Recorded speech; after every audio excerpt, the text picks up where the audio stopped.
Shalom, chers amis téléspectateurs, nous sommes très heureux de vous retrouver dans cette émission, un entretien spécial que nous voulons tenir et dans lequel nous avons l'honneur de recevoir pour vous le prophète Joël Francis Tatou de la MAPRE. Il n'est plus à présenter, il est une bénédiction pour l'Église Corps du Christ, il est une bénédiction pour l'Église universelle, pour la RDC, pour tout le monde. Prophète Joël Francis Tatou, shalom. Shalom, Pasteur Blaise. Alors pour le recevoir, je ne serai pas seul, j'ai l'honneur de le recevoir avec ma charmante consoeur et sœur en Christ, Madame Joël Bidecheter du magazine Spirituellement Votre. Madame Joël, shalom. Pasteur Blaise, shalom. Voilà, donc ensemble, il est question, prophète Joël Francis, que vous puissiez nous donner tout un tas de précisions dont nous avons besoin par rapport à votre ministère, mais aussi par rapport à l'Église Corps du Christ. Commençons par l'actualité dans le monde. Prophète Joël, il règne par-ci, par-là, la montée de l'islam qui est en train de proposer même la charia dans certaines nations. En tant que prophète, vous avez certainement une lecture par rapport à tous ces événements. À côté de cela, il y a le problème du mariage gay. On a vu dernièrement la France qui finalement, la loi a été votée et c'est le 14e pays dans le monde à officialiser le mariage gay. Par rapport à tous ces phénomènes, est-ce que vous avez une lecture prophétique, un regard en tant que prophète de l'Éternel? Merci beaucoup de m'avoir associé à cette émission. Bon, de prime abord, je parlerai comme un humain si je commence à étaler tout ce que nous avons comme déviation de mœurs aujourd'hui, tout ce que nous avons comme loi qui ne cesse d'être votée, ça et là sur l'homosexualité, sur tant d'autres choses encore. Mais j'aimerais plus me focaliser sur mon fort, sur le côté prophétique. Il est humain de faire des analyses et des examens. Mais je crois qu'il serait très prophétique de poser un regard particulier sur les Saintes Écritures. Lorsque nous regardons dans les Saintes Écritures, nous ne sommes plus surpris, nous nous disons juste que ce sont les signes qui annoncent l'avènement du Fils de l'homme. Lorsque nous lisons un texte qui a très souvent été prêché dans les milieux évangéliques pour parler de la foi et de l'audace de la foi, lorsque nous lisons dans Matthieu chapitre 14, vous voyez l'histoire de Christ qui renvoie la foule. Il demande aux apôtres de monter dans la barque et il va à la montagne pour prier. Lorsqu'ils se sont engagés dans les eaux, la Bible déclare qu'ils étaient en train de naviguer normalement jusqu'à un moment où le vent, où les flots de la mer ont commencé à se jeter sur la barque parce que le vent était contraire. Ils étaient en train d'avancer normalement et le vent était contraire. Et c'est exactement ce que nous sommes aujourd'hui. Notre monde, qui date de plusieurs siècles déjà, de plusieurs millénaires, a eu un départ, mais les temps dans lesquels nous sommes aujourd'hui, il y a un vent contraire. Tout est contraire tout autour de nous. Pas plus tard que 2 jours passés, j'étais en train de suivre aux informations, on a même parlé d'un professeur qui était licencié en Grande-Bretagne parce qu'il a dit, parce qu'à l'école, il a dit que l'homosexualité était un péché. Et non seulement qu'à l'école, on l'a licencié, mais le ministre d'ailleurs de la Justice a approuvé cela. Donc il est strictement interdit d'avoir de tels propos. Liberté d'expression. Que dire de 20 ans passés? Pareille chose était prévisible? Pas forcément. Aujourd'hui, le mal se fait voir partout. Parce que le vent est contraire, au fait. Je me rappelle récemment aussi à Cape Town, en Afrique du Sud, il y a une grande star américaine que nous connaissons qui s'appelle Lady Gaga, qui a eu un grand concert et il y a eu une grande opposition farouche contre son concert. Et on a dit non parce que toi tu es sataniste. Et elle a dit haut et fort, elle a dit vous ne pouvez pas me comprendre parce que je suis une fille du diable. Donc c'est clair aujourd'hui. Le mal ne se cache pas tout autour de nous. Pas plus tard qu'il y a quelques mois passés, à Kinshasa, il y a eu une grande conférence d'une grande loge occulte qui autrefois était occulte. Je ne sais plus si on doit appeler occulte ou bien pas occulte, parce que ce qui est occulte, c'est ce qui est caché, ce qui est secret. Aujourd'hui, les sciences occultes ne sont même plus occultes. juste parce que le vent est contraire. Mais lorsque nous voyons dans ce texte, c'est pendant que le vent était contraire qu'il y a eu une indication très forte. Le Fils de l'homme marchait sur les eaux en train de s'approcher de la barque. C'est pendant ce temps-ci où notre monde est secoué ça et là par diverses crises économiques, crises politiques. Il y a l'islam qui monte en flèche. Et il y a toutes ces choses-là que nous devons comprendre en tant qu'Église, que le vent contraire annonce que le Fils de l'homme est en train d'arriver. Et ceux qui sont en train de croire que ce sont des histoires de femmes à dormir debout, des histoires de bonnes vieilles dames, disent comme ceux qui étaient dans la barque, c'est un fantôme qui arrive. Ce n'est pas un fantôme, ce n'est pas une histoire, ce n'est pas des fables, ce ne sont pas des utopies. C'est une réalité. Celui qui est en train d'arriver est réellement le Fils de Dieu que nous avons connu. Et c'est pendant ce moment-là que l'Église doit prendre conscience que l'enlèvement est en train d'arriver. Lorsque nous lisons tous ces signes qu'il y a tout autour de nous, l'Église doit comprendre que le Fils de l'homme est à la porte. Et à cause de cela, je crois que notre attitude devrait être numéro 1, à veiller sur notre qualité de vie, à purifier nos robes, à garder nos robes pures, parce qu'il est non seulement en train d'arriver, mais de 2. Dans Matthieu chapitre 25, quand vous lisez l'histoire de ces vierges qui s'étaient toutes endormies, la Bible déclare qu'une voix à minuit a crié et a dit « Voici l'époux, allez à sa rencontre ». Et il fallait annoncer l'époux qui est arrivé. Ça, c'est très important. Non seulement qu'il faut se préparer à cela, il faut savoir qu'à cause de tous ces signes qu'il est en train d'arriver, mais il faut annoncer cela. Et je crois qu'il faut des évangélistes aujourd'hui. Il faut une voix évangélique et prophétique pour annoncer le retour de l'époux qui arrive. Justement, prophète Joël Francis, la question est de savoir aujourd'hui quel est le rôle de l'Église face à cette défiance, aux déviations qu'il y a à travers le monde. Quel est le rôle que l'Église, en tant que corps du Christ, peut jouer aujourd'hui? Mais j'ai envie de dire pour nous aussi localement, qu'est-ce qui peut être fait? Et puis en rappelant aussi, Maman Joël, que toute l'Afrique du Nord était chrétienne. Oui. Vous voyez, et c'était la même action, le même programme qui aujourd'hui a fait que on l'appelle la montée des islamistes. La montée des islamistes. On a comme l'impression que plus il y a cette montée, on a comme l'impression qu'eux réfléchissent, mais que l'Église davantage se recroqueville. Faudrait-il prier ou faudrait-il faire quoi par rapport à cette montée ou dire, écoutez, comme ce sont les signes du temps de la fin, attendons quand même l'arrivée de l'époux. Bon, là maintenant, je crois que je peux entrer dans beaucoup de choses, mais néanmoins, la priorité des priorités, c'est d'abord de comprendre que puisque, en tant qu'Église, parce que nous ne nous focalisons pas que sur les nations, lorsque nous voyons ces choses, nous savons qu'il nous a donné un calendrier. Il n'a pas donné le jour et l'heure, mais il nous a néanmoins fait comprendre quels seront les signes qui vont précéder l'enlèvement.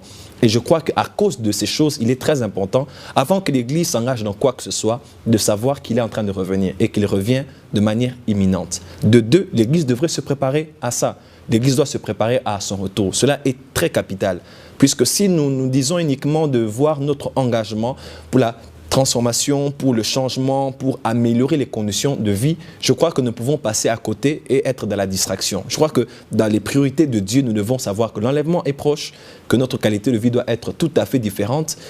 Jésus a dit des 2 femmes qu'il y aura dans un champ, l'une sera enlevée et l'autre va rester, c'est-à-dire qu'on peut être dans le même contexte, dans le même champ, dans la même église, dans la même nation, mais n'oublions pas que cet enlèvement arrive et que dans une même église, certains pourront partir, d'autres pourront rester. Et notre qualité de vie doit être conséquente. Mais aussi d'un autre côté, cela doit nous pousser à l'évangélisation. Et je crois que cela est très capital. Et je ne sais pas si vous avez déjà fait cette observation avec moi. Pourquoi dans nos églises aujourd'hui, lorsque nous faisons un appel au salut, il y a toujours des personnes qui viennent pour donner leur vie à Christ? Est-ce que l'église locale doit être donc réévangélisée?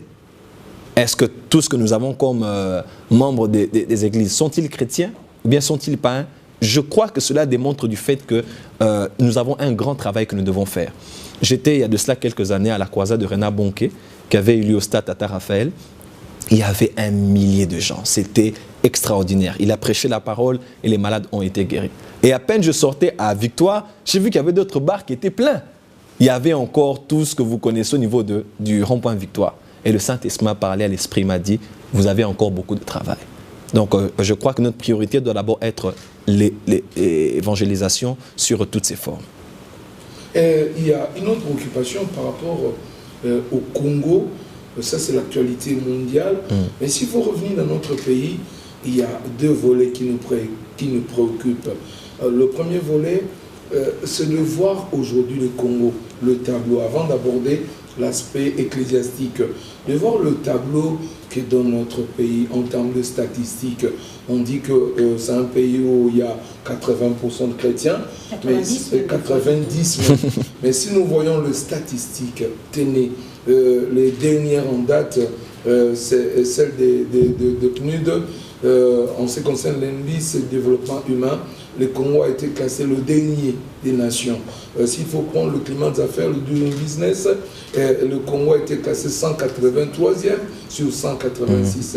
Vous prenez le rapport de l'OMS en ce qui concerne la lutte contre le paludisme, la RDC occupe la 2e position après le Nigeria des pays les plus touchés au monde par le paludisme. Vous prenez encore dernièrement l'ITIE, Initiative sur la transparence en ce qui concerne les matières premières, où la RDC a failli même être exclue du marché mondial à cause de problèmes de traçabilité. Merci, il y a encore des tractations qui se font, donc on espère qu'on ne sera pas effacé. Donc quand vous regardez tout ça, à côté de ça, il y a encore un sérieux problème de carence en éducation. C'est comme si ce qui est terre à terre, c'est ce qui est valorisé, c'est comme on n'a plus cette soif-là de culture, de science, d'histoire, mais pourtant on s'est dit un pays fortement chrétien. Quelle lecture vous avez face à tous ces événements, face à ce tableau sombre? Est-ce qu'on peut dire qu'il y a réellement une église dans cette nation? Et si elle l'est, est-ce qu'elle a compris sa mission? Merci, Pasteur Blaise. Je crois que là, d'ailleurs, se retrouve le nœud du fardeau du message que Dieu m'a donné. Concernant la RDC, je crois que, comme je l'ai souvent dit, si Dieu est dans les cieux, il regarde la carte de l'Afrique, il regarde au centre de l'Afrique, il regarde la RDC. Les regards de Dieu sont plus sur l'église du Congo que sur le Congo en lui-même. Lorsque vous lisez la parole de Dieu, il est écrit que si mon peuple sur qui est invoqué mon nom s'humilie puis recherche ma face, à la fin du verset, on dit « je guérirai son pays ». Il y a une différence entre le pays et le peuple sur qui est invoqué le nom de l'Éternel.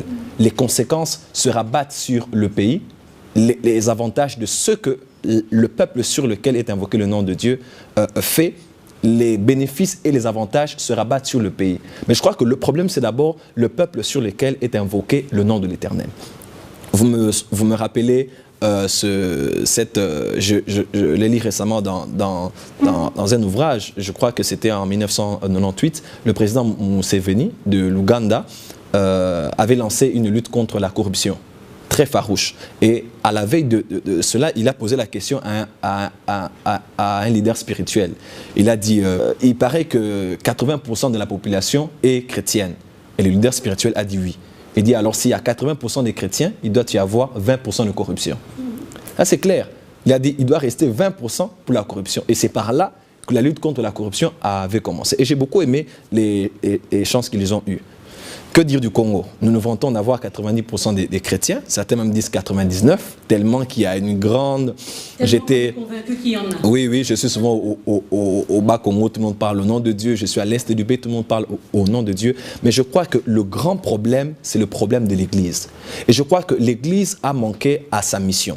Vous savez, lorsque un homme est mourant, sa dernière volonté doit être prise avec la plus grande considération.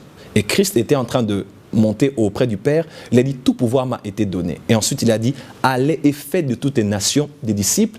Il a dit baptisez-les au nom du Père, du Fils et du Saint-Esprit. Il n'a pas dit allez bâtir des églises, il n'a pas dit allez faire des conférences, il a dit allez faites de toutes les nations des disciples. Il n'a pas dit gagner les âmes et enseigner le disciple-là. Il a dit faites des nations, donc gagnez les nations, faites des nations des disciples, baptisez les nations.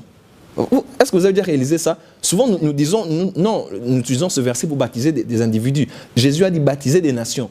Il a dit qu'autant que le baptême est un témoignage public d'un homme qui est passé de la mort à la vie et qui appartient à Christ, autant les nations devront arriver à une dimension où publiquement, elles montrent aux yeux du monde qu'elle a été sauvée. Et je crois que notre problème, c'est parce que l'Église est passée à côté de la compréhension de la Grande Commission. Si l'Église du Congo comprend la Grande Commission, elle peut changer cette nation. Et la Grande Commission, c'est numéro 1, c'est la mission de faire de toutes les nations des disciples. C'est exactement cela.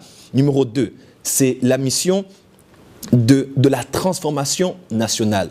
Vous savez, je l'ai évoqué l'année dernière quand j'ai parlé de l'enseignement sur les 7 montagnes. J'ai dit il est très capital de savoir que toutes les nations ont des portes, toutes les nations ont des clés. qui permettent... qui peuvent permettre à quiconque de pouvoir posséder cette nation. Et j'ai dit que toute nation est bâtie sur la mentalité de son peuple. Parce qu'il n'y a pas un peuple plus grand que sa mentalité. Et la mentalité, c'est la culture du peuple qui est définie par ce que 7 secteurs stratégiques font que cette nation puisse avoir un peuple qui a un genre de mentalité. Et si le Congo, par exemple, vous avez parlé du domaine de l'éducation, le domaine de l'éducation qui est un niveau, en fait, qui est un domaine aujourd'hui très rabaissé, qui est un domaine aujourd'hui très corrompu, très perverti, il doit certainement avoir une solution.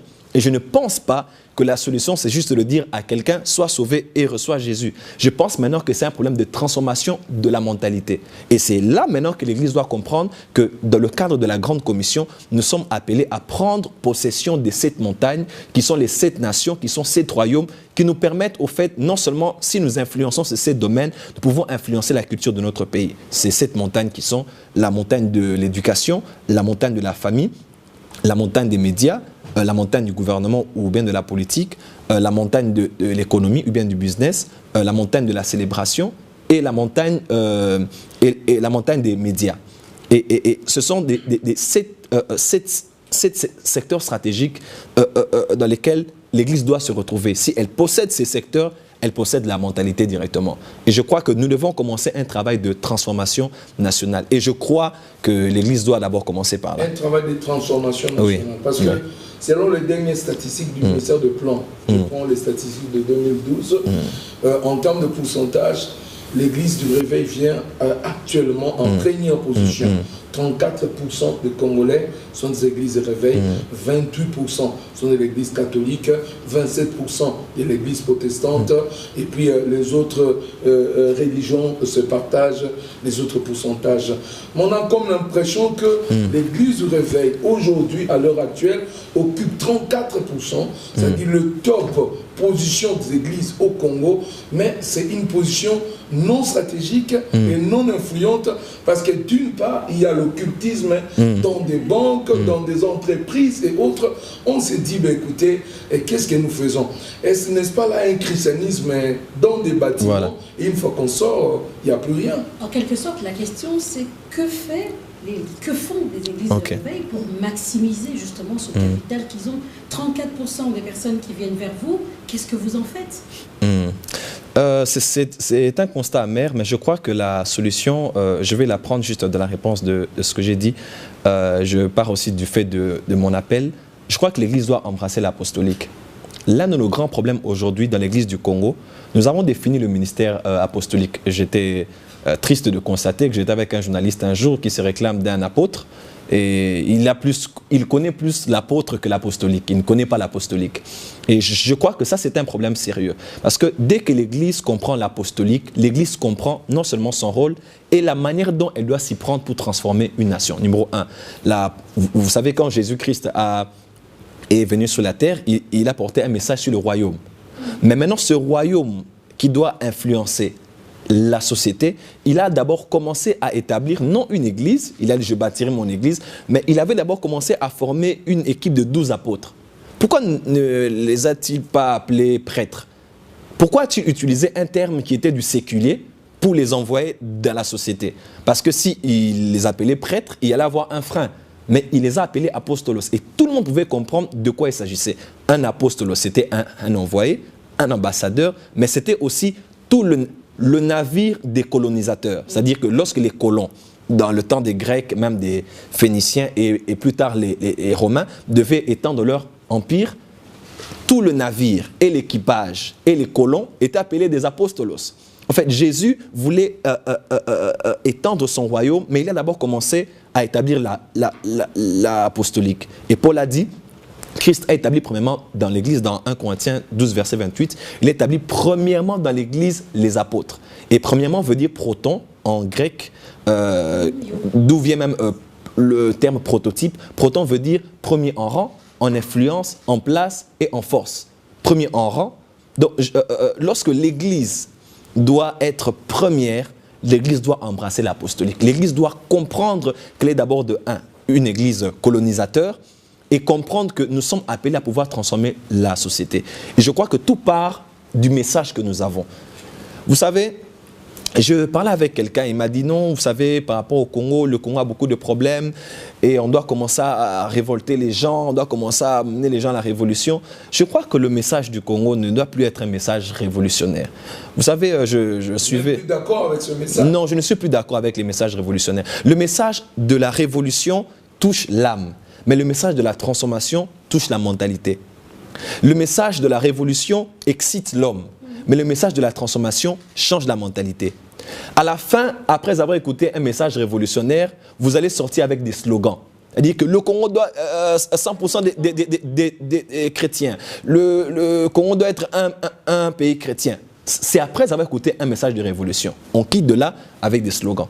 Mais quand on quitte avec un message de transformation, on quitte avec un style de vie. Et ça, c'est très important. Vous savez, je suivais l'histoire de la colonisation et même des indépendances des pays d'Afrique en partant de Kwame Nkrumah jusqu'à Desmond Tutu, Nelson Mandela, Lumumba et tous les autres. Ils ont été des révolutionnaires.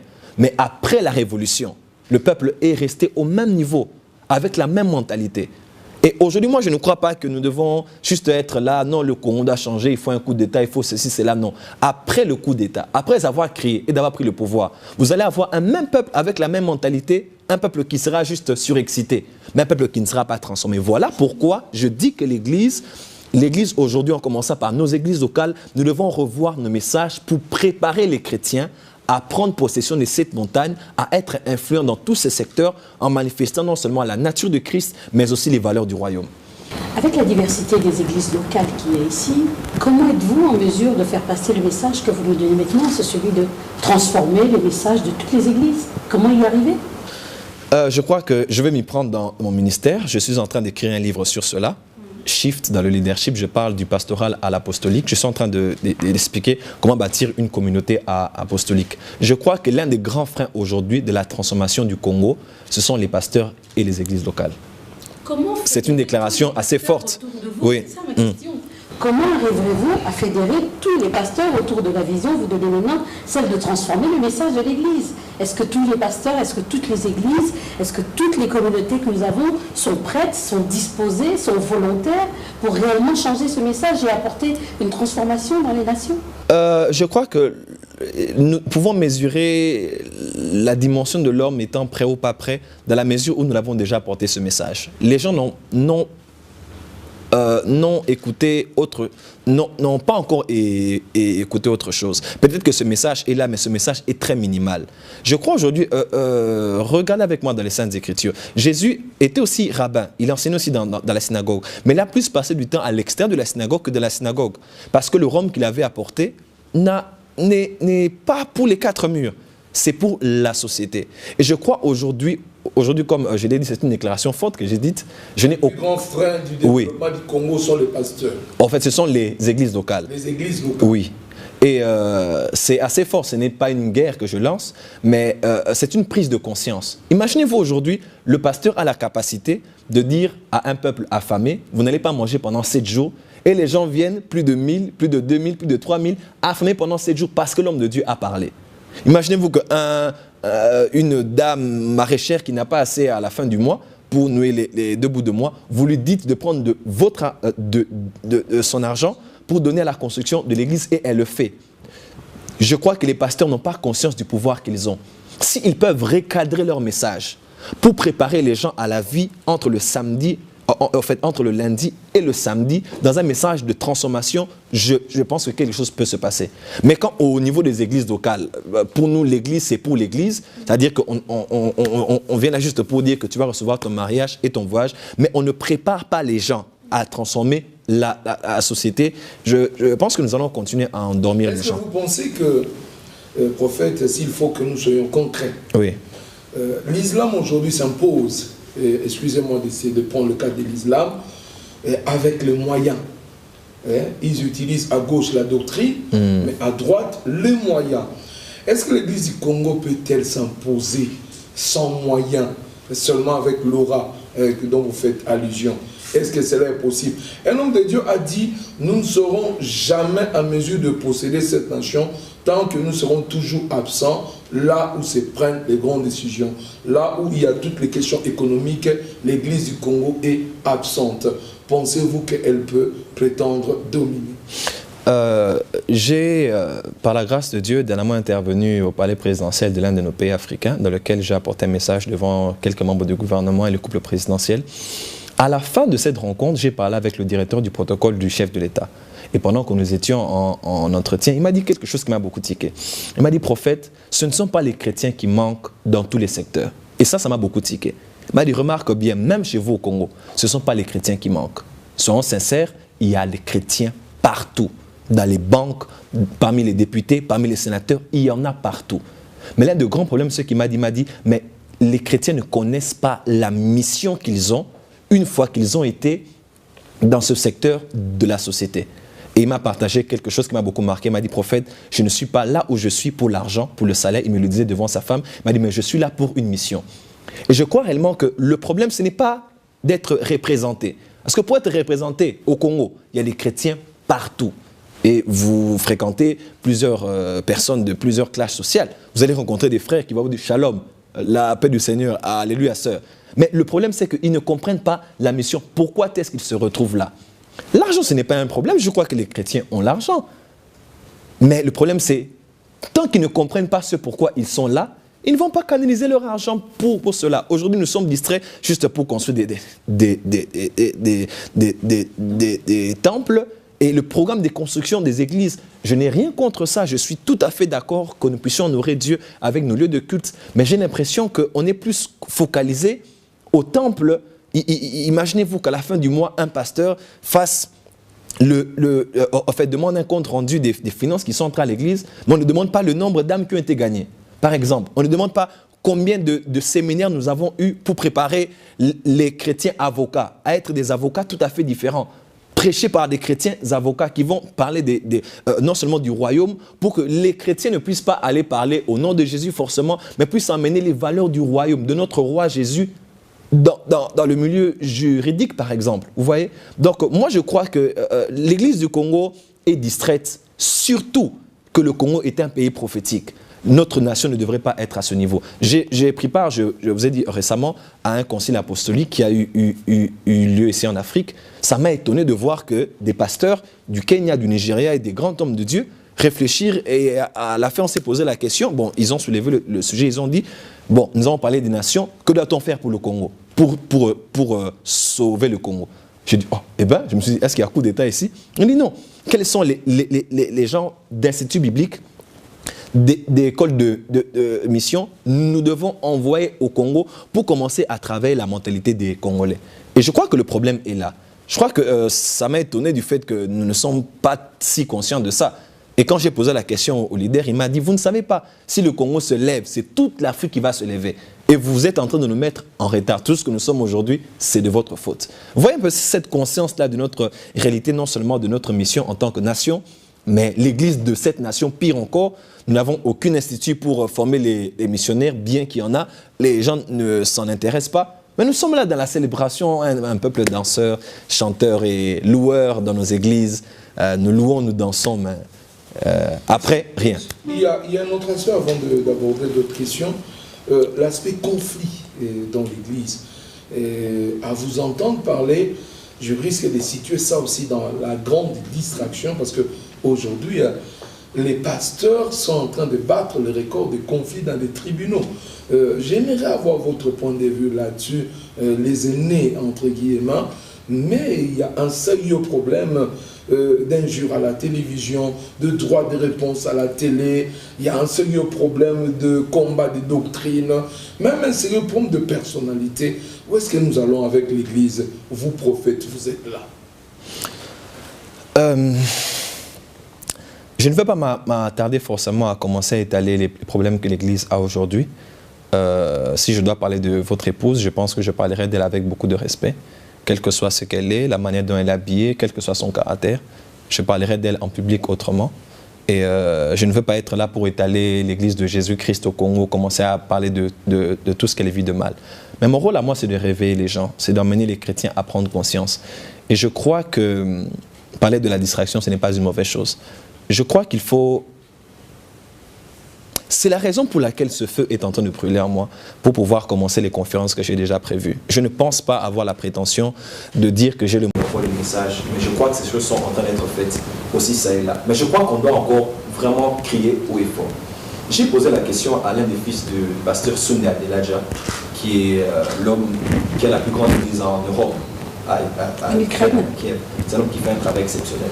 Et l'un de ses fils, c'est le professeur Vincent, certains le connaissent, d'ailleurs je le salue s'il veut me suivre. Je lui ai posé la question, je lui ai dit, mais que doit-on faire? Parce qu'il a un institut de transformation nationale.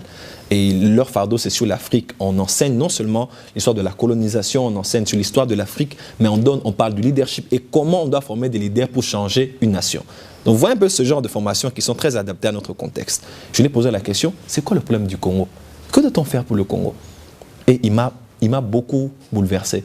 Il m'a dit, votre problème au Congo, dans les 7 montagnes, vous êtes plus dans la montagne de la célébration. Parce que vous êtes champion dans la louange, l'adoration, la musique, les arts, la danse. Voilà, exactement, qui n'est pas mauvais en soi. Mais il y a une autre dimension que vous devez cultiver. Vous savez, ça, c'est un don que Dieu nous a donné. Voilà pourquoi nous sommes champions en tout, concernant tout ce qui est art artistique. Mais il m'a dit, c'est pour cela même que Dieu veut vous utiliser pour être une nation davidique, une nation dans laquelle l'adoration et la louange est restaurée. Et ça, nous n'avons rien contre ça. Il m'a dit, mais il y a une autre dimension que vous n'avez pas travaillée, c'est la dimension de votre tête. Il m'a dit, vous les Congolais, il m'a dit, ce n'est pas une insulte, vous les Congolais, vous êtes très spontanés. Vous n'agissez pas, vous réagissez. Un Congolais peut être là et puis, pof, ça le prend, il fait quelque chose. Après, il va pardonner. Un Congolais, tu peux le faire du mal en public, même à la télé ou dans la nation. 6 mois, c'est beaucoup, il va déjà oublier et il va t'embrasser. Il m'a dit, nous sommes très spontanés et c'est une bonne chose. Mais nous devons travailler une autre hémisphère de notre cerveau. Le Congolais ne planifie pas. Il ne réfléchit pas en termes de 5 ans, 10 ans, 20 ans, 15 ans. C'est ce qui fait que tout ce que nous faisons dans l'Église aujourd'hui, nous le faisons juste à cause de nous. Nous ne voyons même pas ce qui va arriver dans la postérité. J'étais surpris de voir un pasteur à qui on a posé la question, vous ne mettez pas vos prédications à la télé. Pourquoi? Il a dit, parce que les gens vont voler mes prédications. Vous vous rendez compte un peu? J'ai été bouleversé par cela. Si vous êtes un père que vous refusez que les enfants mangent, alors, et le jour où vous ne serez pas là, devons-nous brûler vos prédications? Donc on ne pense même pas à la postérité parce qu'on est trop dans l'émotionnel, dans le sensationnel. Mais on ne s'assied pas pour penser à où va l'Église du Congo dans les 20 prochaines années. Et je crois que ça, c'est le petit rôle que nous avons reçu de réveiller l'Église. Mais ce qu'il faut reconnaître, c'est qu'aujourd'hui, parler de Jésus-Christ devient de plus en plus difficile dans le contexte de Kinshasa, où on dit, eh bien, les pasteurs, on ne voit plus pourquoi. Et je viens d'être avec quelqu'un qui a dit, dès moi, ma femme, je la ramène à tel endroit. C'est un peu ça la grande barrière. Si nous disons que, écoutez, n'abordons pas ça, ça ne serait peut-être, qui sait, si ce n'est pas par vous que le salut viendra. Un homme a dit, il a répondu à une personne qui prêchait, il a dit, tais-toi parce que ta vie crie plus fort que tes prédications. Donc, je crois que... Vous avez désacralisé en fait vous-même un peu le ministère. Enfin, je dis vous-même, je parle de Dieu. Je dirais aussi oui, puisque de manière générale, d'abord en tant que chrétien dans le sacerdoce universel, notre vie ne répond pas à ce que nous prêchons. Je ne parle pas uniquement de la sanctification, mais je parle aussi des réponses que l'on doit donner. Parce que si on vous appelle celle de la terre et lumière du monde, qu'est-ce que vous nous proposez au niveau du Sénat? Qu'est-ce que vous nous proposez dans le Parlement? Vous êtes tout plein, vous êtes allé au Parlement. Qu'est-ce que vous nous proposez? Et aujourd'hui, le Parlement est en train de ralentir. Où sont les chrétiens? Vous voyez, je crois que même un chrétien qui vit dans la crainte de Dieu, qui est parlementaire, qui est député, s'il n'est pas à même de donner des solutions concrètes et des bonnes propositions en tant que parlementaire, il peut être un homme intègre et correct, mais s'il ne propose pas des solutions, et voilà pourquoi Jésus a dit que, et si le sel perd sa saveur? Il est foulé aux pieds. C'est exactement ça. Les chrétiens pensent qu'il ne suffit que d'avoir l'éthique et les bonnes mœurs et la sanctification pour changer les choses dans un pays. Non, il faut être utile. Ésaïe a été purifié, sa langue a été purifiée, mais après la sanctification, Dieu a quand même dit, qui enverrons-nous, qui parlera pour nous? Parce que la sanctification doit rencontrer l'utilité. Vous devez être utile, après vous êtes sanctifié. Donc je crois que ces deux doivent aller de pair. Prophète Joël, moi j'ai une question pour vous qui me brûle les lèvres depuis tout à l'heure. Nous vous avons connu très médiatique, en tout cas l'année dernière, vous étiez parmi les hommes de Dieu en RDC les plus médiatisés. Et puis il y a eu un très long silence. Pouvez-vous nous dire à quoi cela est-il dû? Je sais que vous êtes un homme très accroché à l'écoute de ce que le Seigneur vous donne comme recommandation. Peut-être que, comme Élie, vous avez reçu l'inspiration de aller et puis vous cacher, et que maintenant le Seigneur vous a dit, va, présente-toi. Dites-nous, qu'est-ce qui s'est passé? Où étiez-vous? Et pourquoi revenez-vous maintenant pour nous parler des choses qui viennent de la part de Dieu? Merci beaucoup. J'ai appris par la grâce de Dieu en tant que prophète, nous sommes des serviteurs. La Bible déclare, Dieu ne fait rien sans avoir révélé ses intentions, non à ses prophètes, mais à ses serviteurs, les prophètes. Un prophète est d'abord un esclave, un doulos. Il dépend de son maître. Il est un porte-parole de Dieu. Lorsque Dieu le dit parle, il parle. Lorsque Dieu le dit de se taire, il se tait. Parce que l'une des grandes choses à faire dans le ministère prophétique, ce n'est pas de parler, mais c'est de se taire. Parce qu'il y a des fois où Dieu ne veut pas que vous puissiez parler. Il veut que votre vie soit un signe. Parce qu'un prophète qui parle, son message est un signe. Un message qui se tait, son message est toujours un signe. Un prophète n'est pas moins prophète lorsqu'il ne parle pas. Attention, même son silence peut être un message prophétique que Dieu donne à l'Église, que Dieu est peut-être silencieux. Vous voyez? Pourquoi le prophète Joël a été silencieux pendant un moment? Depuis l'année dernière, à la première moitié de l'année, les activités de la MAPRE allaient très bien. Tout le monde sait, on a commencé à opérer avec le ministère des Anges, il y avait une grande explosion. J'aime de préciser, la MAPRE, c'est donc la mission. Voilà, donc c'est le ministère, c'est la structure même que je dirige. Et pendant ce temps où le ministère était en pleine explosion, j'ai reçu de la part de Dieu un message pour pouvoir me retirer pendant un temps de mes responsabilités dans mon ministère, dans le pays. Et après m'être battu un peu avec la voix de Dieu, j'ai dit à Dieu, je peux bien continuer à faire ce que je fais. Du reste, personne ne saura que Dieu m'a dit de pouvoir me taire. Mais j'ai dit, bon, je vais aller me ressourcer devant Dieu, parce que Dieu m'a dit, maintenant, viens devant ma face, j'ai besoin de pouvoir te parler et te préparer à autre chose qui veut arriver. Et c'est pendant ce temps-là, j'attendais le go de Dieu pour sortir. Vous savez, ce n'est pas les paroles qui manquent, ce n'est pas les opportunités d'être à la télé qui ont manqué. Mais un homme m'a dit, il y a deux manières de manifester la force. La force, tu peux soit la manifester, soit avoir la force de la maîtriser. Parce que la vraie force, c'est d'avoir la force de ne pas l'utiliser. Quelqu'un peut avoir une opportunité, d'avoir le droit de réponse, d'avoir le droit de parler, d'avoir le droit de continuer ce qu'il fait. Mais je crois que nous dépendons d'abord de Dieu. Le Seigneur m'avait dit de me taire au pays et de ne pas parler, et j'ai été silencieux. J'ai laissé continuer mes activités du ministère un moment. Après, nous sommes tous entrés en prière jusqu'à ce jour. Bientôt, nous relançons déjà. Et j'ai préféré être silencieux. Lorsque vous lisez votre Bible, entre Malachie et Matthieu, il y a une page vide. Et c'est toute une prédication. C'est vrai que Matthieu 1, et vous avez beaucoup de prédications dessus, Malachie 3. Mais la page vide qu'il y a dans votre Bible, Louis II, est tout un message. C'est un moment de silence que Dieu avait. Ce n'est pas que Dieu n'existait pas. Dieu existait, mais il préparait les choses qui allaient arriver pour préparer celui qui allait préparer le chemin au Messie. Et Jean-Baptiste est venu et le Christ est venu. Et pendant ce temps, je me suis préparé très bien pour les choses qui m'attendent maintenant. Le ministère va passer à une autre dimension. Lorsque vous entendez les bruits des réacteurs, ce n'est pas forcément que l'avion a décollé. Je crois que nous étions juste en train de faire le taxi. C'est maintenant que nous sommes en train de décoller pour aller vers les choses que Dieu a prévues pour nous. Et vous savez, un joueur peut être assis au banc de touche, mais ce n'est pas qu'il ne sait pas jouer. Il sait jouer, mais peut-être que l'entraîneur le permet de voir différemment le jeu, voir où sont nos failles, voir où sont nos forces, voir comment est l'adversaire, voir où sont nos failles. Et ce temps d'être sur le banc de touche m'a permis de mieux voir l'Église, de voir comment faire, comment ne plus faire et comment mieux faire. Et je crois que le survêt, je l'ai retiré. Je crois que l'entraîneur est en train de me demander de rentrer. Voilà pourquoi je suis là. Vous faites beaucoup plus au centre missionnaire Philadelphie. Exactement.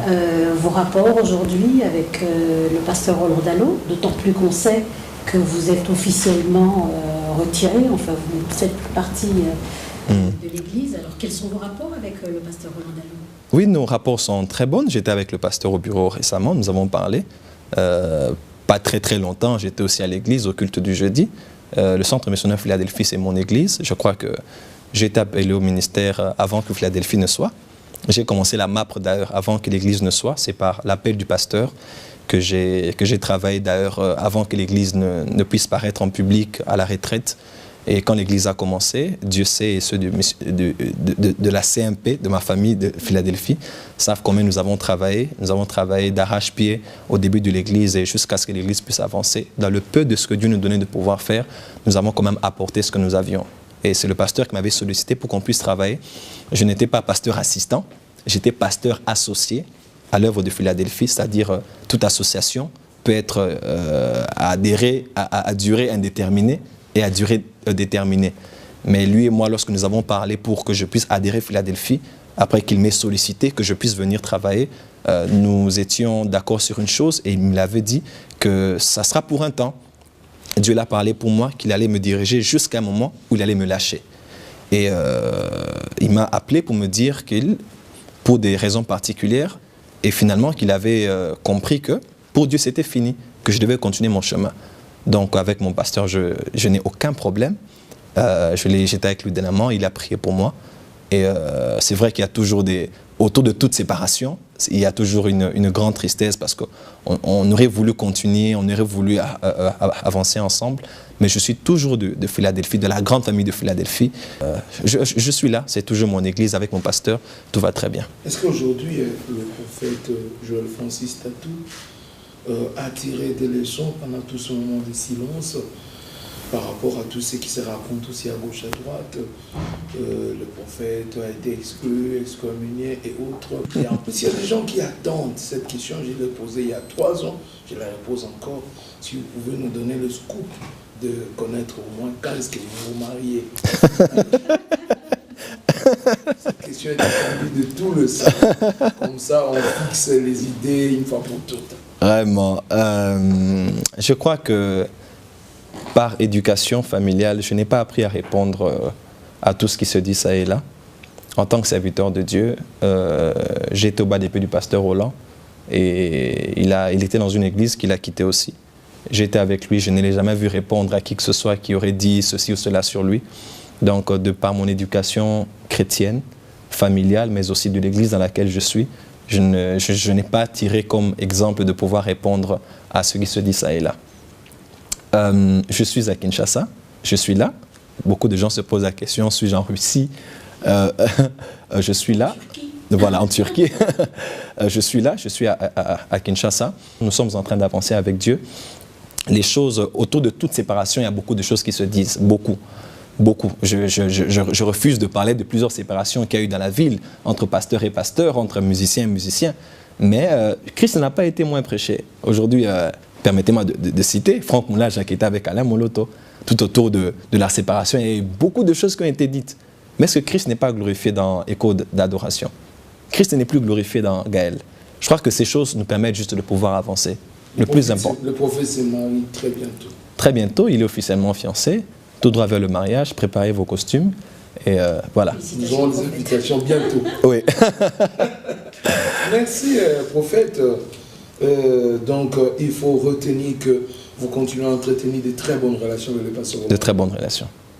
Alors, abordons un autre aspect, prophète, c'est autour de la MAPRE, les ministères que vous dirigez.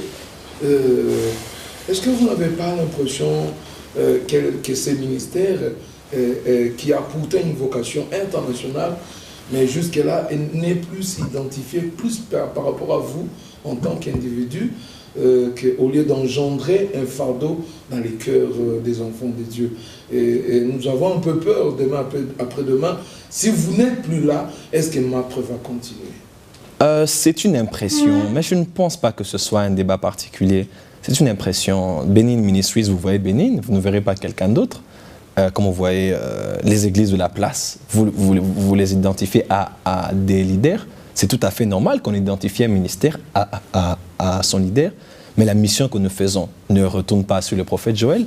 Les vidéos que nous avons sur Internet, les prédications que nous prêchons ne bénéficient pas qu'à ceux de la MAPRE. Aujourd'hui, la Guadeloupe est influencée, les Antilles, Canada, États-Unis. Les gens sont bénis par ce que fait la MAPRE. La MAPRE n'existe pas pour elle. La MAPRE existe pour les nations. Nous sommes une mission apostolique et prophétique pour le réveil. Et par la grâce de Dieu, je prépare aussi mes fils et mes filles. La MAPRE est à Cape Town aujourd'hui. Ça fait plus d'1 année que je n'ai pas visité la MAPRE. Mais la MAPRE continue, ils font des grandes réunions et nous en fait, il y a beaucoup de gens qui y vont, les gens se posent la question, mais le leader, ça fait longtemps qu'il n'est pas venu. Mais les gens se regroupent très nombreux par rapport à la ville de Cape Town. Donc la MAPRE n'est pas directement liée au prophète Joël, comme quoi si le prophète n'est plus là, elle ne continuera pas. L'année passée, je n'étais pas dans la ville, mais les activités avaient continué très bien. Donc c'est une impression que ça donne, mais la mission continue, même sans moi. Justement, vous nous disiez il y a quelques années que la grande mission de la MAPRE, c'était le réveil. Vous aviez pour fardeau vraiment le réveil, mais à ce jour, que pouvez-vous dire de l'état des lieux du réveil spirituel dans notre pays? C'est une façon de demander finalement quel est le bilan de la MAPRE, on va dire 2 ans, 3 ans après. Qu'avez-vous fait et où on en est aujourd'hui? Par rapport à la MAPRE, j'ai beaucoup aimé la question qu'on a posée à Benson Idahosa, père du réveil au Nigeria. Il a dit, quel est le plus grand miracle que vous avez vu dans votre ministère? Il a dit, mon plus grand miracle, c'est le suivant. Je crois qu'un grand désir, et ceux qui me connaissent savent que je suis un grand insatisfait. Je suis un peu caractériellement parlant, je suis un perfectionniste. Et je ne me contente pas de ce que j'ai déjà fait. Par la grâce de Dieu, les réunions que nous avons faites ont eu un grand écho, un grand impact. Ceux de Kinshasa le savent. Nous n'avons pas été que médiatisés. Les gens qui ont été touchés par les médias sont venus et ils ont entendu, par la grâce de Dieu, la qualité des messages, même dans les réunions du Saint-Esprit. Ce que Dieu faisait était à un tout autre niveau qui a inspiré d'ailleurs beaucoup de gens qui font des activités aujourd'hui, par la grâce de Dieu. Par la grâce de Dieu, nous avons fait ce que nous avons pu faire pendant une saison. Maintenant, nous passons à une toute autre dimension. Le bilan, je ne sais pas dire s'il est positif. En tant qu'être humain, je ne suis pas très satisfait de ce que je fais. C'est à mon mettre de côté si ce que je fais a été bon ou mauvais. Mais mon plus grand fardeau, c'est demain. C'est ce que j'ai à faire demain avec la grande mission que Dieu m'a donnée. Parce que nous passons maintenant à la vitesse. Maintenant, nous allons décoller. Alors, parlons des perspectives, justement, de la MAPRE. Quelles sont vos prochaines actions? Quels sont vos prochains programmes? Comme ça nous permettra éventuellement aux téléspectateurs qui nous suivent de pouvoir vous rejoindre dans l'une ou l'autre de vos réunions. Mes grands objectifs que je me suis assigné pendant mon temps de silence, de par les choses que j'ai entendues du conseil de Dieu, je vais me focaliser sur 4 choses. Premièrement, je veux me focaliser sur l'évangélisation. Le prophète Joël Francis ne sera pas dans une petite salle pour tenir des réunions du Saint-Esprit. Fini la crevette. Ah non, fini. Maintenant, je me focalise sur les croisades publiques. Je me suis rappelé, pas plus tard que ce matin, au début de ma conversion, après la mort de papa Alexandre Adinabala, j'ai fait un songe dans lequel j'ai vu cet homme prier pour moi. Et il m'a dit, ce que j'ai fait, tu le feras, et tu feras de plus grandes choses. Et il m'a dit, mais tu n'es pas un homme d'église, tu es un missionnaire comme moi. Et je suis appelé à bâtir des églises. Je travaille aussi dans l'apostolique. Mais mon fardeau premier est d'abord l'extérieur. Mon fardeau premier est d'abord les âmes perdues. De par déjà le fait que je suis chrétien, je dois être gagnant d'âmes, mais surtout en tant que prophète, l'urgence que je ressens du retour de Christ ne peut me pousser qu'à aller prendre un plus grand nombre de personnes pour que nous puissions dépeupler l'enfer et peupler le royaume des cieux. Donc le prophète Joël Francis va se focaliser maintenant sur l'évangélisation. Je vais tenir des grandes croisades. Je crois qu'il y a un sommet spirituel dans le cadre des croisades d'évangélisation dans notre pays. Je vais vraiment travailler non seulement à Kinshasa, mais à l'intérieur du pays. Et maintenant que je m'ouvre aux nations, je vais me focaliser dans l'évangélisation. De deux, je vais me focaliser sur la transformation. Les conférences que je veux maintenant tenir vont vraiment se focaliser surtout au pays pour changer la mentalité du peuple de Dieu et pour les équiper à influencer le pays. Quel sera le public justement de ces... Les leaders. Les leaders. Les leaders. Dans Actes chapitre 9, lorsque Paul a été envoyé, la Bible déclare, c'est un homme qui a été envoyé auprès des rois, des nations et des enfants d'Israël. L'apostolique est envoyé vers les rois. Parce que dès que vous touchez le roi d'un royaume, vous touchez tout le royaume. Et aujourd'hui, si vous touchez l'élite, vous touchez les leaders, vous touchez tout le reste aussi qui sont sous leur influence. Et c'est sur les leaders que je veux plus m'appuyer. Puisque le diable se focalise sur le leadership, je veux aussi me focaliser sur les leaders. Dans les conférences, à part les réunions publiques, je veux me focaliser vraiment sur les conférences avec les pasteurs et l'élite que nous avons dans la société. Et à part la transformation, je vais me focaliser sur la compassion. Donc, nous sommes aussi appelés à répondre aux besoins sociaux nous allons veiller à apporter l'amour de Dieu et la miséricorde de Dieu à la veuve, à l'orphelin, aux malades dans les hôpitaux. Et il y a une autre dimension que nous allons maintenant entamer dans notre ministère, puisque nous sommes à caractère international. Vu les événements du temps de la fin, il y a cataclysme ici, il y a séisme là-bas, il y a tremblement de terre ici. Je pense que l'Église n'est pas uniquement appelée à dire « voilà un signe du temps de la fin », mais l'Église est appelée à venir en aide à toutes ces personnes qui sont touchées par un tremblement de terre ou par toute autre tragédie qui surviendrait après une guerre, par exemple, ou après un exode de population. Je crois que notre rôle n'est pas que d'attendre l'ONU ou bien l'UNESCO ou bien pour les enfants, comme on appelle cela, l'UNICEF, mais je crois que notre rôle est aussi de pouvoir intervenir. Et quatrièmement, je vais me focaliser sur les expansions. Je crois que ceux qui nous ont eu au Congo ne nous auront plus beaucoup. Je serai au Congo et je veux maintenant travailler pour étendre mon ministère à l'extérieur. Dieu nous a dit que cette année, c'était l'année de l'onction Mimshak. Donc c'est l'année de l'expansion. Et je veux me focaliser maintenant pour continuer à implanter mon ministère en Asie, aux États-Unis, en Europe déjà très bientôt. Et voilà. Prophète Joel Francis, devant la caméra, un message à ceux qui croient en vous, à ceux qui ont arrêté de croire en vous, à ceux qui pensent qu'ils se méfient un peu, il y en a certainement nombreux. Vous allez leur dire quoi? Bon, personnellement, je ne sais pas si j'ai des auditoires devant moi. Je crois que j'ai le même auditoire. Mais je tiens surtout d'abord à remercier tous ceux qui ont prié pour nous. Depuis l'année dernière, j'étais absent de la scène, j'étais en prière. Et nous avons dû rompre notre collaboration avec mon église locale. Ça n'a pas été facile, non seulement au Congo, mais partout. Tant de choses ont été dites, certaines que j'apprenne récemment, parce que je m'étais totalement retiré pour rester devant Dieu comme j'avais commencé l'année dernière. J'aimerais d'abord remercier tous ceux qui nous aiment et qui prient pour nous. Que Dieu les bénisse abondamment pour leur prière, pour l'amour, pour leur soutien. J'ai beaucoup d'aînés de la ville qui n'ont cessé de m'appeler, de prier pour moi, et beaucoup d'amis, beaucoup d'enfants spirituels. Nous sommes en train de continuer notre route. J'ai des bonnes relations avec la majorité des hommes de Dieu que vous connaissez dans la ville, même que vous ne connaissez pas. Je continue mon travail normalement. Tout ce que je peux demander, c'est de pouvoir prier pour nous. Le ministère que nous exerçons est très public, et plus vous montez, plus les juges de touche augmentent. Plus le banc des accusateurs augmente, et surtout l'accusateur de nos frères qui est le diable lui-même. Tout ce que je demanderai, c'est si vous croyez que notre pays doit arrêter d'être un pays qui tue ses propres héros, qui tue ses propres généraux, je crois que l'Église doit prendre à prier pour les personnes que Dieu a données comme don. Parce que remarquez bien, quand Dieu a utilisé un homme de notre pays et qu'on ne l'a pas reçu, Dieu leur ouvert directement des portes à l'étranger. Parce qu'il a dit que le royaume vous sera ôté et donné à un autre peuple qui allait en faire bon usage. Donc ne désirez pas dire demain « Ah, c'est un Congolais, c'est un Congolais ». Mais vous voyez qu'il est une bénédiction pour d'autres nations, alors que là où vous êtes, vous avez une grâce, mais vous l'avez laissé passer. Il y a un homme de Dieu, dont je vais taire le nom, qui est mort il n'y a pas très longtemps. J'étais en Afrique du Sud, dans la belle famille de ma sœur, et ils m'ont dit « On a reçu beaucoup d'hommes de Dieu du Congo ici. Mais il n'y a aucun qu'on a reçu comme cet homme de Dieu. Il dormait dans la chambre dans laquelle tu dors. » J'ai dit, quoi? Je pensais que c'était un occultiste. On l'a taxé de tous les noms. Il avait un boa, il était ceci, il était cela. Mais à son deuil, beaucoup d'hommes de Dieu qui étaient très loin de lui en public sont venus pour dire que c'était un homme de Dieu. Et j'ai regretté parce que j'ai suivi le pasteur Barouti, je pense, oui, je crois le pasteur Barouti qui a dit, il n'y avait aucun homme de Dieu qui avait la grâce de guérir les gens qui avaient le sida comme cet homme. Mais il est parti.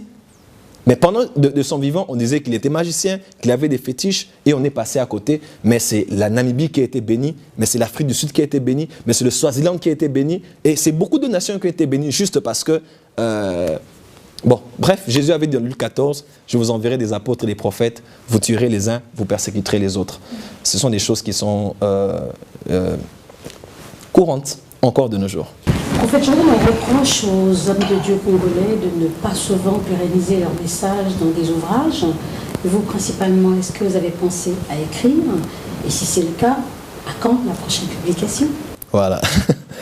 Merci beaucoup. Je pense que ce temps de silence m'a permis de parler avec un stylo et sur un papier. Je suis en train de préparer la sortie de 3 livres, mais le premier va sortir avant la fin de l'année. Est-ce qu'on peut avoir le titre? Voilà. Je suis en train de me battre sur lequel va sortir en premier. J'ai 3 livres que je suis en train de préparer pour pérenniser le message que Dieu nous a donné, le véhiculer autrement. Le premier livre, c'est sur les chasseurs, l'ultime assaut de l'ennemi sur l'actuel mouvement de Dieu. Là, je parle de l'esprit de Nimrod. On parle de Nimrod était puissant chasseur devant l'Éternel. Une autre version dit contre l'Éternel. Nimrod était celui qui a inauguré l'ère des chasseurs. Et Moïse est né en période de chasse pendant qu'on tuait les enfants. Jésus est né en période de chasse. L'Église, même pendant qu'elle prenait de l'extension par Hérode, a connu un moment de chasse, même dans le temps d'Étienne, lorsqu'on a tué Étienne. Bref, dans ce livre, je suis en train de parler sur ce que le diable fait actuellement pour détruire ce que Dieu est en train d'accomplir comme mouvement actuel. Je parle des brèches, des choses que nous laissons aussi comme porte, qui permet à l'ennemi de profiter par nos erreurs, par nos faiblesses pour nous toucher. Je parle aussi de la restauration et je parle aussi de la consécration à la naziréenne. Parce que Dieu nous appelle à cause de ceux qui nous attendent à une toute autre dimension de sanctification et de consécration. Je prépare un autre livre sur du pastoral à l'apostolique. Là, c'est ma pierre de contribution pour que l'Église cesse d'être un mur avec la société, mais l'Église soit un pont pour permettre à ceux qui viennent d'être équipés pour influencer la société. Là, je parle de bâtir une communauté apostolique, mais aussi le livre sur redécouvrir le ministère apostolique. Bon, certaines personnes se posent la question de savoir pourquoi le prophète qui est prophète ne parle pas du ministère prophétique, mais parle plus... Oui, je crois qu'il n'y a aucun ministère qui équilibre mieux le ministère prophétique comme le ministère apostolique, aucun ministère qui équilibre mieux le ministère apostolique comme le ministère prophétique. Les deux marchent de pair. Nous avons été édifiés sur le fondement des apôtres et des prophètes. Et celui qui comprend mieux le prophète, c'est l'apôtre. Et celui qui comprend mieux l'apôtre, c'est le prophète. C'est un peu comme autrefois, il y avait le roi et le prophète, il y a l'apôtre et le prophète aujourd'hui. Et je crois que notre pays, en tant que pays pionnier, en tant que pays qui doit jouer un rôle prépondérant, doit être à l'épicentre de l'évangélisation du temps de la fin. Je le crois et je le confesse. Je crois que l'Église doit comprendre le ministère apostolique, les apôtres doivent jouer leur rôle et l'Église doit découvrir l'apostolique en soi. Là, je vais répondre à plusieurs questions. Les apôtres femmes dans la Bible, les rapports entre l'apôtre et l'évangéliste, l'apôtre et le docteur. Là, je parlerai de quels sont les signes qui prouvent que telle personne est vraiment apôtre. Là, je parle de comment doit-on reconnaître un apôtre. Certains disent que l'apôtre doit être un vieux papa qui a transcendé l'évangélique au pastoral et puis devient apôtre. Aujourd'hui, je crois qu'ils ont tous des iPads, il me semble. Hein, Mais l'apôtre Pierre était apôtre, il n'avait pas d'expérience ministérielle, mais Christ l'a appelé apôtre parce que l'apôtre, ce n'est pas par expérience. C'est vrai que ça requiert une certaine compétence, une certaine maturité, mais ça n'exclut pas qu'on peut être apôtre même à 1 année de ministère. Donc, ce sont les ouvrages que je prépare très bientôt. Merci, prophète. Nous sommes à la fin de cet entretien. Un dernier mot? C'est de vous remercier de m'avoir reçu dans cette émission. Merci de m'avoir donné l'opportunité de parler et de partager le fardeau que Dieu m'a donné. Je remercie tous ceux qui nous suivent et tous ceux qui, par la grâce de Dieu, nous portent dans la prière. Je remercie tous les partenaires de la mission apostolique et prophétique pour le réveil. Je bénis tous nos fils et nos filles. Je bénis notre nation, le Congo. Et je bénis l'église de mon pays que j'aime beaucoup et pour lequel je prie tous les jours. Merci. Voilà, merci beaucoup. C'était là le prophète Joel Francis Tatou de la MAPRE qui donnait des détails, et la vision, les perspectives que Dieu a placées en lui.